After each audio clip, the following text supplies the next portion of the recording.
सिद्धेभ्यः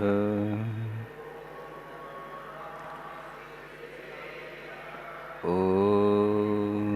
नमः सिद्धेभ्यः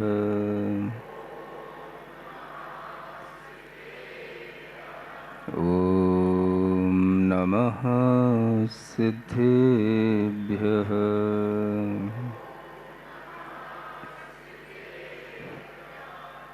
तीन लोक में चार हैं, मंगल शरण व श्रेष्ठ, अरहत सिद्ध व साधुगण, धर्म जैन जग ज्येष्ठ।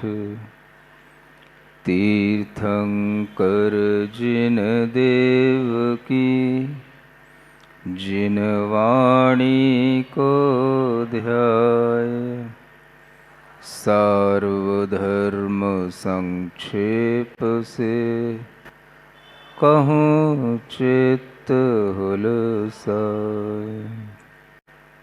देवादिदेव आदिम तीर्थंकर श्री ऋषभनाथ भगवान की, वर्तमान शासन नायक श्री वर्धमान महावीर भगवान की, परम पूज्य आचार्य गुरुवर श्री विद्यासागर जी महाराज की, आचार्य श्री समय सागर जी महाराज की।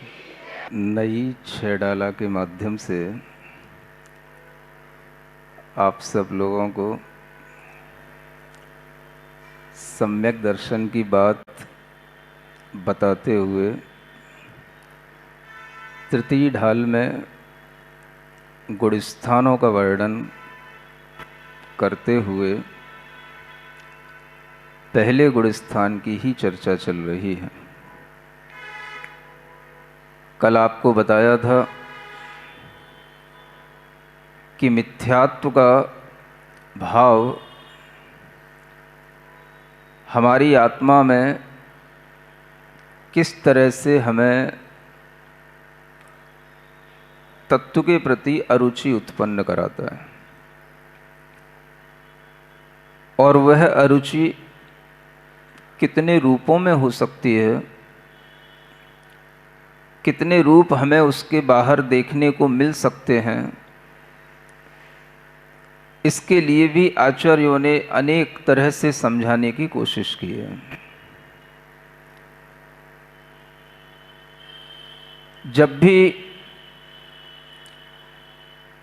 आदमी के अंदर का अभिप्राय मिथ्या होता है तो वह उसके विचारों में जरूर प्रकट होता है, और उस विचार के माध्यम से ही उसके अभिप्राय को जानकर के समझा जाता है कि इसके अभिप्राय में क्या त्रुटि है। इन अभिप्रायों को समझते हुए 1, 2, 3, 4 नहीं 363 मत सामने आए। 363 तरह का मिथ्यात्व आचार्यों ने बताया, और जब हम उस मिथ्यात्व को इतने विशाल वटवृक्ष के रूप में देखते हैं तो हमें उसे समझने में कठिनाई होती है। तो आचार्यों ने उसका संक्षेपीकरण करके उसे 5 रूपों में विभाजित किया।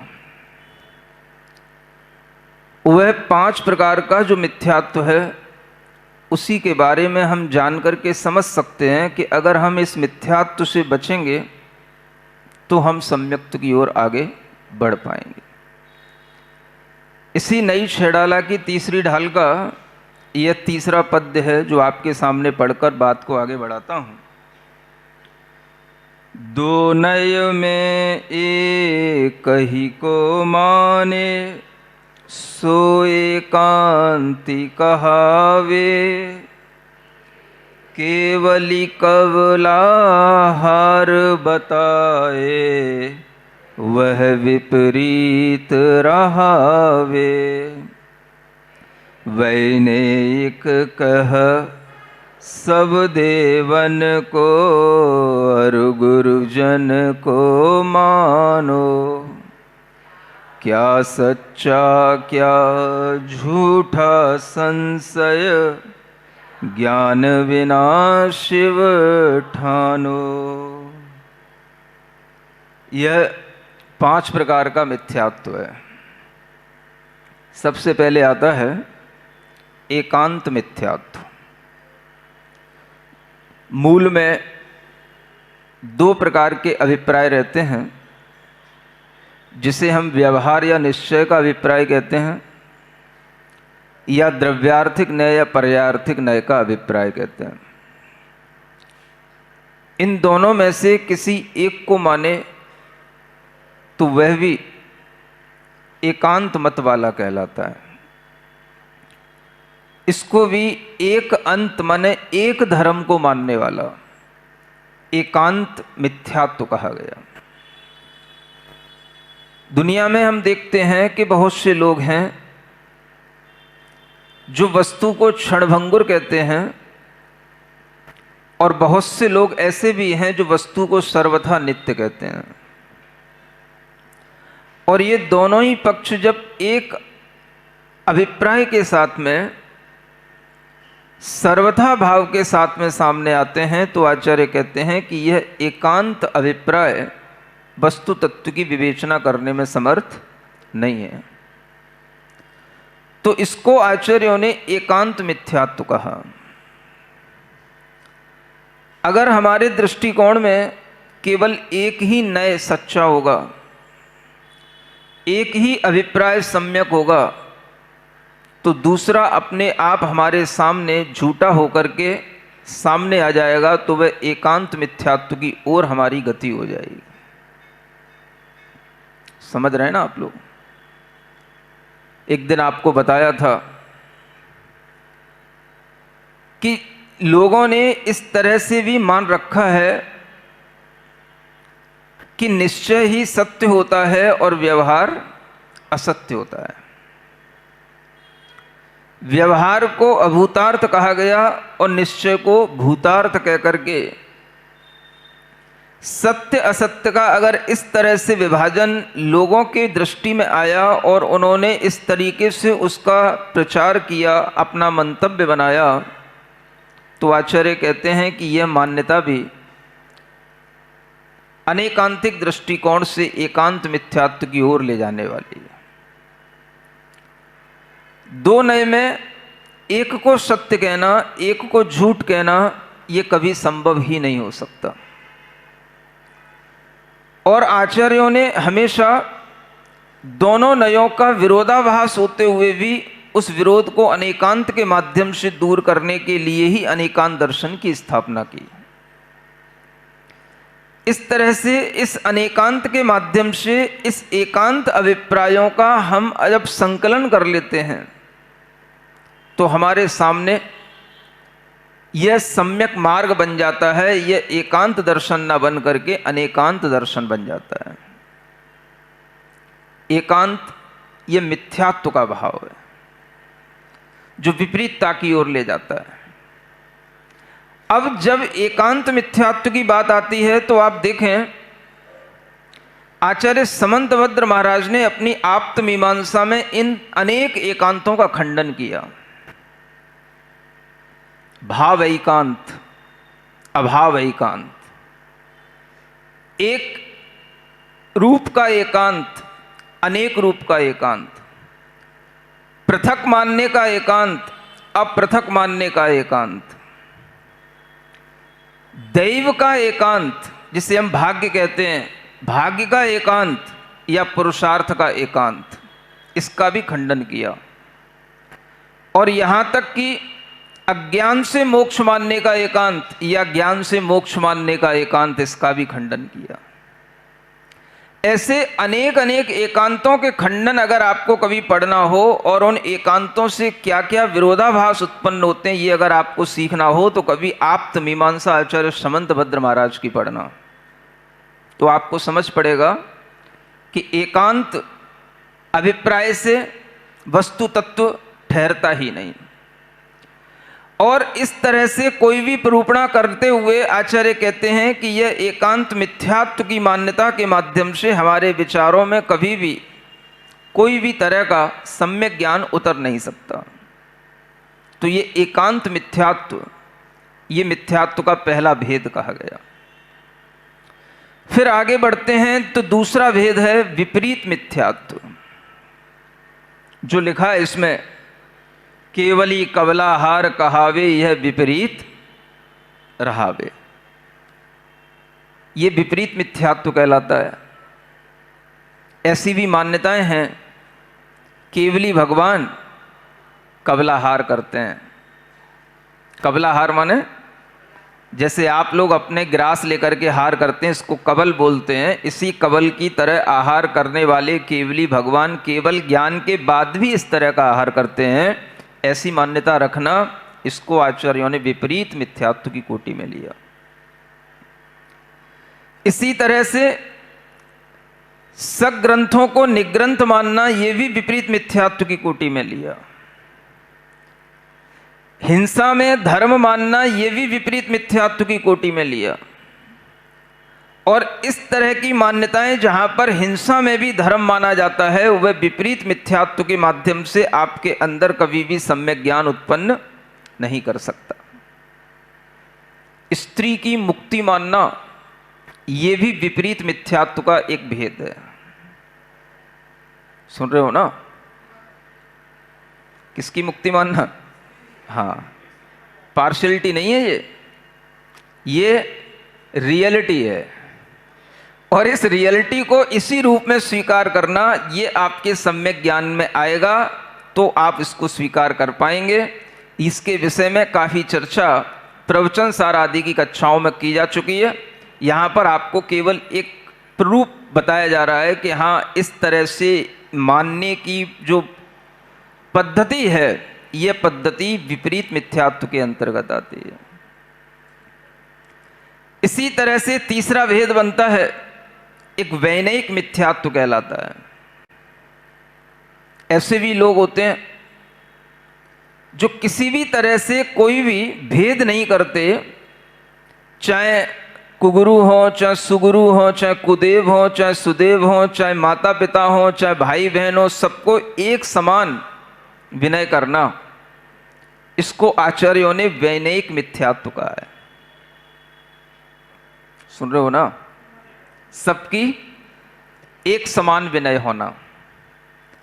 विनय में भी अंतर करने से आपके अंदर सम्यक ज्ञान आता है। और सबकी एक समान विनय करना, सभी तो भगवान हैं, सभी में कुछ ना कुछ क्षमताएं हैं, हमसे तो सब बड़े ही हैं, हमें तो सबका आदर ही करना चाहिए। ऐसी जो मान्यता व्यक्ति के अंदर बैठी रहती है, ये भी मिथ्यात्व का एक भेद है। इसको क्या बोलते हैं? वैनयिक मिथ्यात्व। इसलिए आप देखो कि जैन दर्शन में कितनी सूक्ष्मता से ये व्यवहार में भी ये बताया जाता है कि जब आप किसी की विनय करो तो अलग अलग लोगों की विनय के लिए अलग अलग शब्द नियुक्त किए। आपस में माता पिता हो, भाई बहन हो, गुरु, आपस में आपके अपने गुरुजन हो तो नमस्ते से काम चलता है। और जब आपको निर्ग्रंथ रूप में गुरुजन मिले तो उन्हें नमोस्तु कहना पड़ता है। सुन रहे हो? कुछ ज्यादा अंतर नहीं है। एक शब्द भेद होता है, एक अर्थ भेद होता है। अर्थ भेद कुछ नहीं है, नमस्ते और नमो अस्तु, अर्थभेद कुछ नहीं है। लेकिन अर्थभेद नहीं होते हुए भी शब्द भेद इसलिए बताना कि शब्द भेद से ही व्यवहार चलता है। आपके शब्द क्या हैं? आप कहो कि नहीं, हमारी मनसा तो कुछ वही है जो आपकी है, आपको अभिप्राय देखना चाहिए, वक्ता का अभिप्राय देखना चाहिए, ऐसा भी कई लोग कहते हैं। लेखक का अभिप्राय देखना चाहिए, ऐसा भी कई लोग कहते हैं। आपको अभिप्राय देखने के साथ साथ शब्द भी देखने होंगे, क्योंकि व्यक्ति शब्दों से ही एक डिफरेंस अपने सामने लाता है। ये शब्द किसके लिए? तो इसी तरह से वैनयिक मिथ्यात्व वाला जीव जो होता है वो तो या तो सबको नमस्ते नमस्ते नमस्ते नमस्ते करेगा या सबको नमोस्तु नमोस्तु नमोस्तु नमोस्तु करेगा। उसके दिमाग में ये अंतर नहीं होता। किसी से जय जिनेन्द्र भी करना है, किसी से नमस्ते भी करना है, किसी से नमोस्तु भी कहना है, किसी को इच्छामी भी कहना है और किसी को वंदामी भी कहना है। सुन रहे हो? ये सब अंतर अपने यहां कितने व्यवस्थित ढंग से बताए गए, आचार्यों ने कहे। और ये अभिवादन के अंतर अलग अलग पदवी के अनुसार, अलग अलग योग्यता के अनुसार नियुक्त किए गए। लेकिन जिसके अंदर ये भाव होगा सबकी विनय हमें एक समान करना, तो उसको आचार्यों ने वैनयिक मिथ्यात्व की कोटि में डाल दिया। ये कितनी बड़ी चीज है आज की दुनिया को समझने और समझाने की। आपके अभिवादन भी आपको सामने वाले की त्याग, योग्यता इत्यादि को देख करके करने को आचार्यों ने कहा। और अगर आपके अभिप्राय में ऐसा कुछ नहीं आता, सब एक समान दिखता है, तो आचार्य कहते हैं फिर आपके अंदर अभी मिथ्यात्व और सम्यक्त्व के बीच की अभी भेद रेखा बनी नहीं है। यह वैनयिक मिथ्यात्व के बाद में आचार्य कहते हैं एक और मिथ्यात्व होता है, क्या सच्चा क्या झूठा संशय। इसको क्या बोलते हैं? संशयिक मिथ्यात्व। संशय में पड़ा रहना, क्या सही है क्या गलत है, कोई कुछ बताता है कोई कुछ बताता है, किसकी माने किसकी सुने, किसके अनुसार चलें। इस तरह से भी कई बार जब कंफ्यूजन पैदा हो जाते हैं तो वह अपना जब डिसीजन नहीं ले पाता तो वह कंफ्यूजन में ही रहते अपना जीवन निकाल लेता है और इसी संशय में पड़ा रहता है। होगा कुछ ना कुछ सही होगा, कोई ना कोई सत्य होगा, लेकिन उसकी दिमाग में कोई भी एक चीज सत्य के रूप में प्रतिष्ठापित नहीं होती। इसका नाम संशयिक मिथ्यात्व है। सुन रहे हो? बहुत से घर में आपके बच्चे पड़े होंगे ऐसे, जब उनसे कोई सही गलत की बात करो, जब उन्हें कोई ज्ञान देने की बात करो तो वो कहते हैं क्या लेना देना है, काय को माथा पच्ची करना है,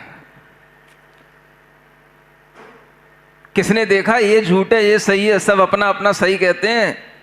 हमारे लिए तो कुछ भी समझ नहीं आता, क्या झूठ है क्या सही, हमें कोई मतलब ही नहीं है, तुम्हें जो समझ में आए सो तुम करो, हमें अपना चादर ओढ़ के सोने दो। सुन रहे हो? इस तरह के जब डाउट होते हैं और उन डाउट को जब हम क्लियर करने के लिए भी अपने अंदर एक इच्छा उत्पन्न नहीं करते हैं, तो इसको भी आचार्यों ने एक मिथ्यात्व की कोटि में डाल दिया। ये भी संशय मिथ्यात्व है।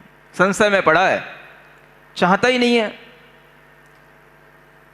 जब चादर हटाए, जगे, थोड़ी सी बुद्धि के साथ बैठे, बुद्धि जागृत हो, कुछ विचार करे, तत्व ज्ञान का कोई उपदेश सुने, कोई ज्ञान के वह शास्त्र पढ़े, तब उसको तो समझ में आए कि भाई क्या सही है क्या गलत है। उसे सोचना ही नहीं है, उसे अंतर ही नहीं दिखाई देता त्याग में और अत्याग में। माने जिसने त्याग नहीं किया उसमें उसे अंतर ही नहीं दिखाई देता हिंसा और अहिंसा में, उसे अंतर ही नहीं दिखाई देता निर्ग्रंथ और सग्रंथ में। तो जिसके लिए ये देखना ही नहीं और सोचना ही नहीं, वह अपने आप में संशय में तो पड़ा रहता है, लेकिन उस संशय को दूर नहीं करना चाहता। तो आचार्य कहते हैं ये भी संशयिक मिथ्यात्व है।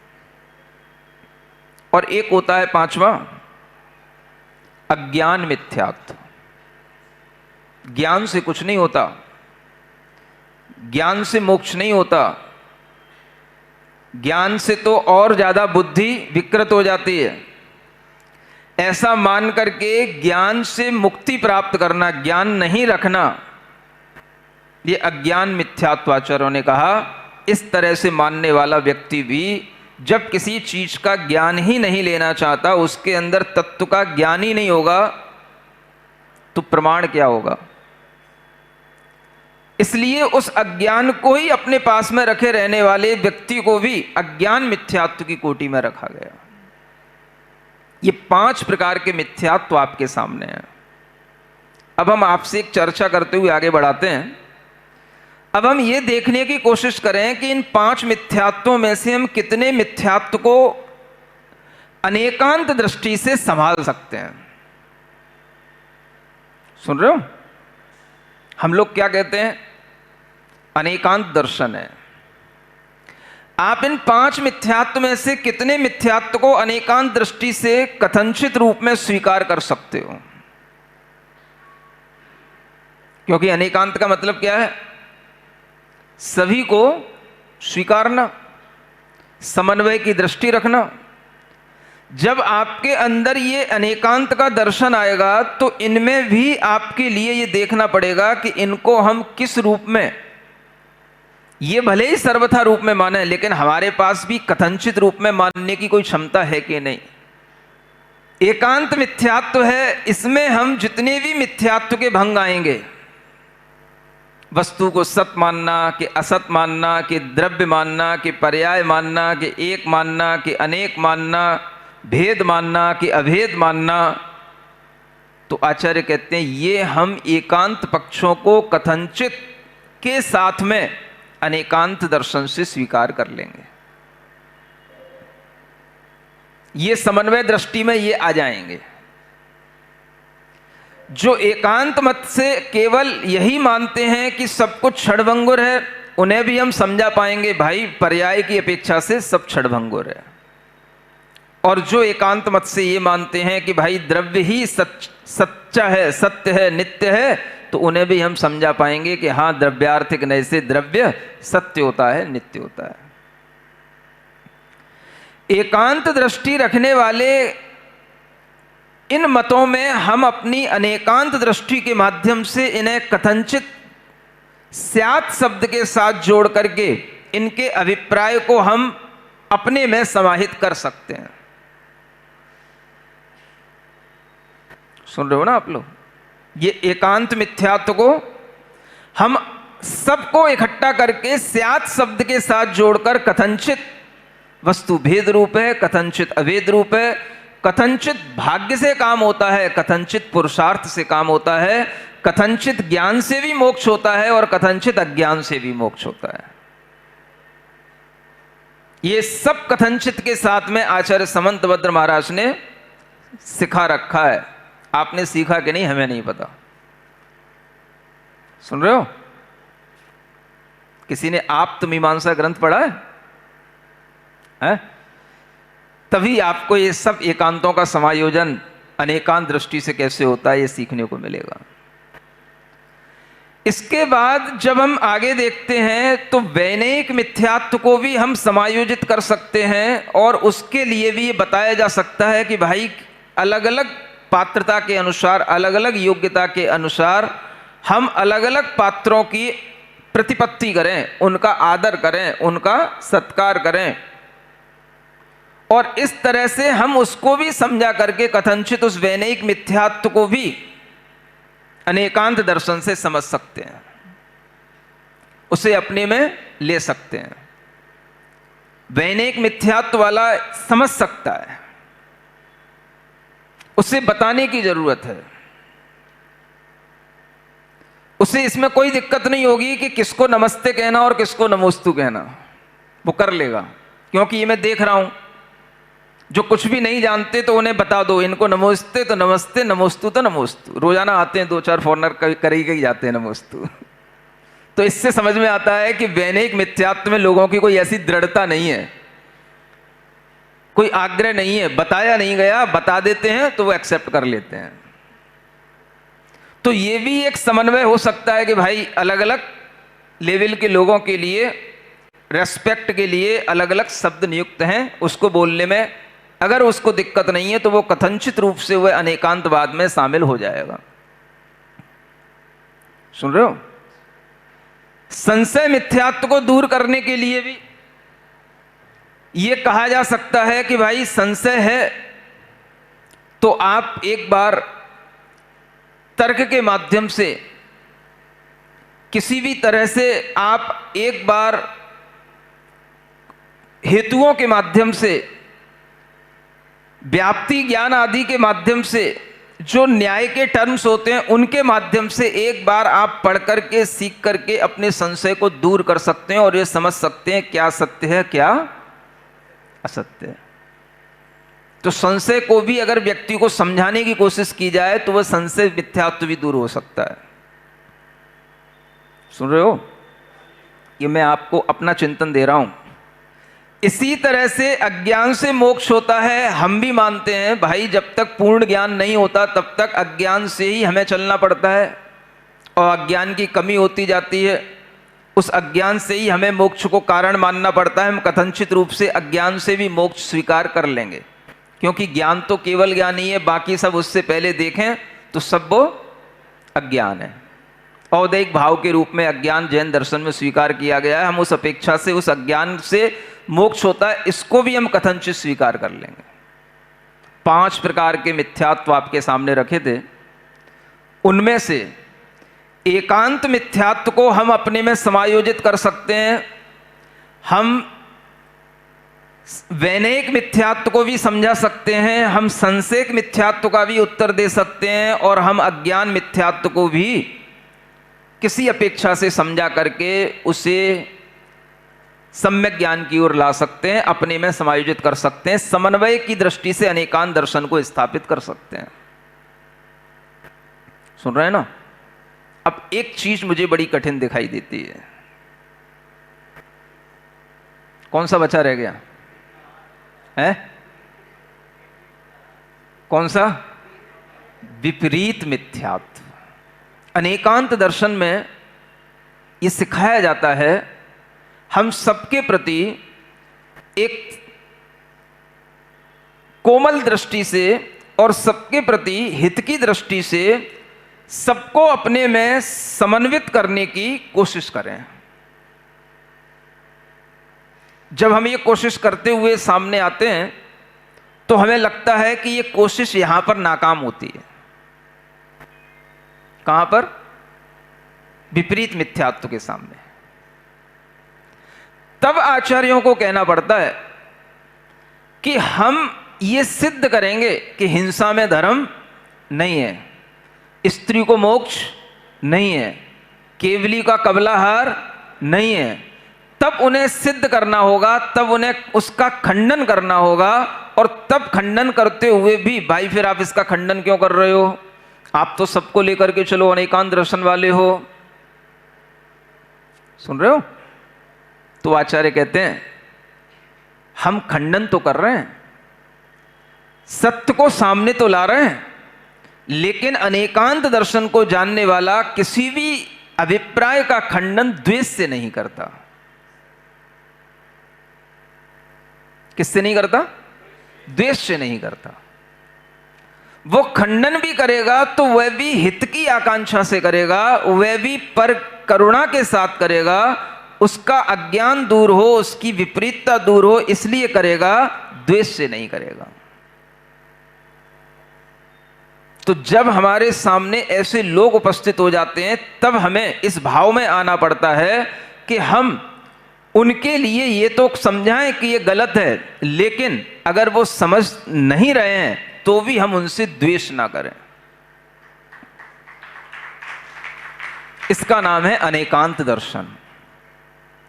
तो अनेकांत दर्शन कभी किसी को हेट की दृष्टि से नहीं देखता, न हिट करता है न हेट करता है।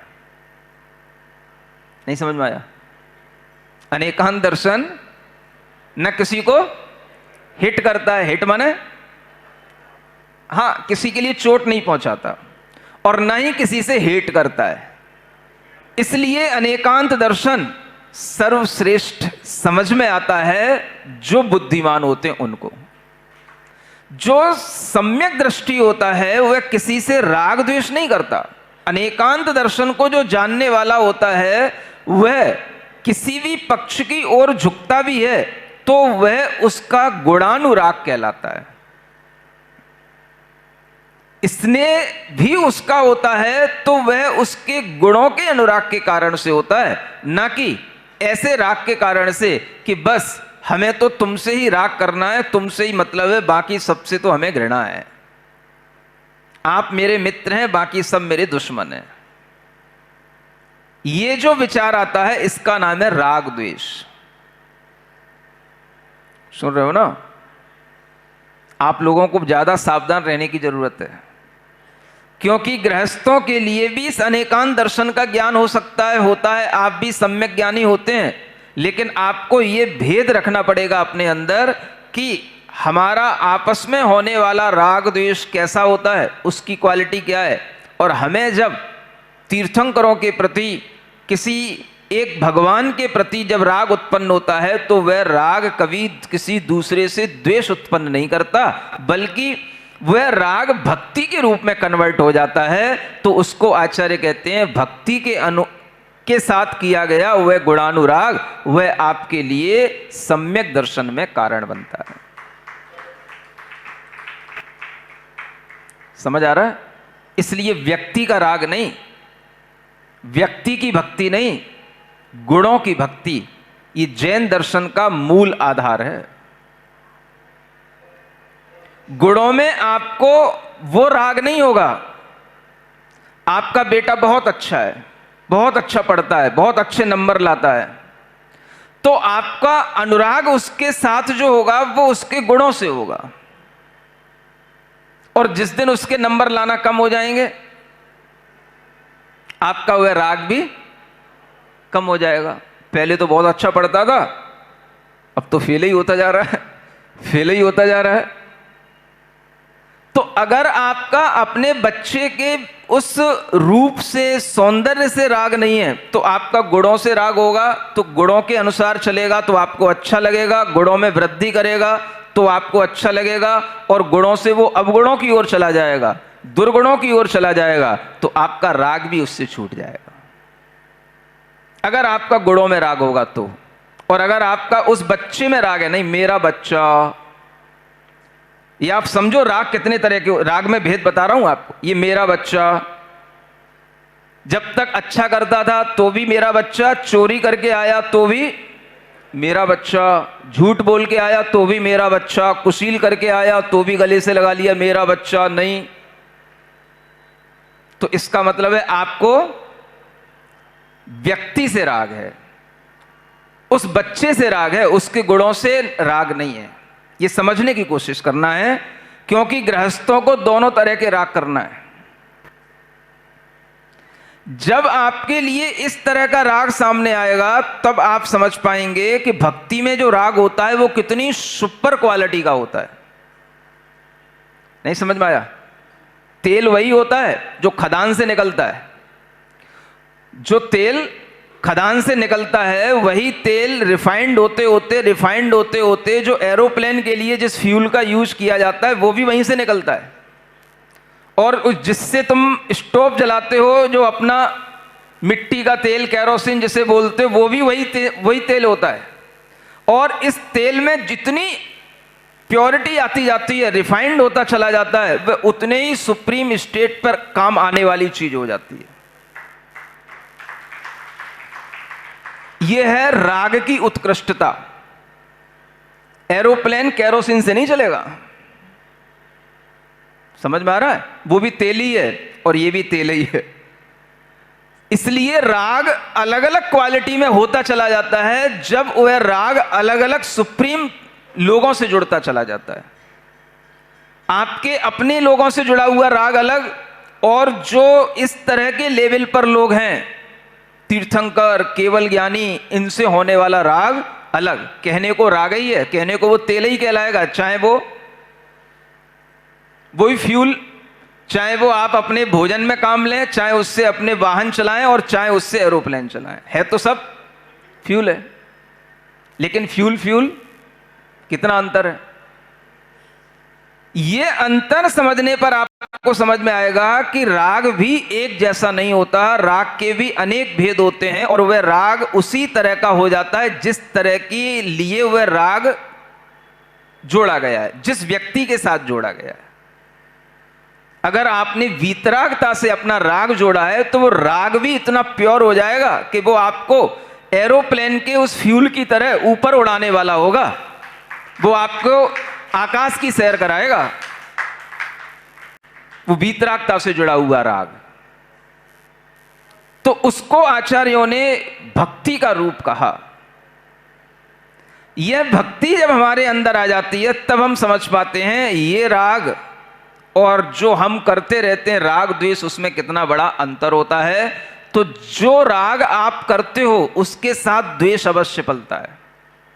तो इसलिए आप्तमीमांसा को पढ़ने के बाद, आचार्य समंतभद्र महाराज के व्यक्तित्व को समझने के बाद में यह निष्कर्ष निकाल सकते हैं हम कि समता के साथ भी खंडन होता है, क्योंकि उसमें द्वेष नहीं है। हम सिद्धांत की प्रूपणा हेतुओं के आधार पर, युक्तियों के आधार पर जब करते हैं तो आचार्य कहते हैं यह भगवान तीर्थंकरों का जो शासन है यह युक्त्यनुशासन है। क्या है? हाँ, एक ग्रंथ लिखा आचार्य समंतभद्र महाराज ने, युक्त्यनुशासन, युक्ति का अनुशासन है, युक्ति से चलने वाला। और वो युक्ति किसे कहते हैं? जुगाड़ नहीं।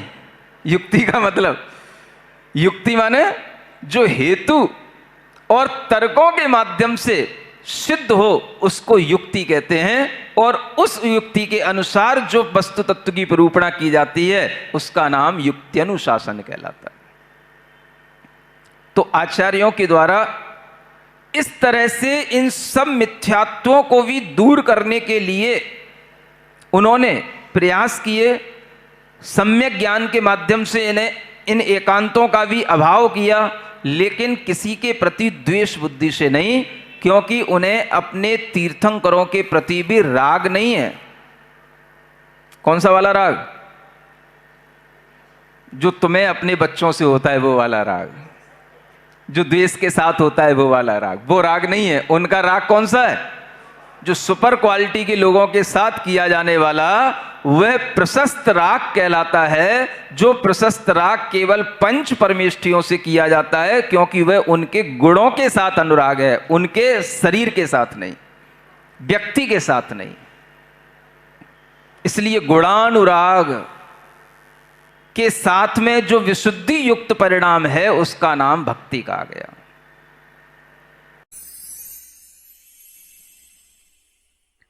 सिरिजिणवाणी जग कल्याणी जग जन मदतम मोहरी जणमण हारी गढ़हर हारी जम जरा भव रोग हरि तिथ्य राणम दिव्य झुणिम जो पड़ई सुणई मय्ये धारई राणम सौख मणंतम धर्य सासद मोक्ष पदम पावई सासद मोक्ष पदम पावई।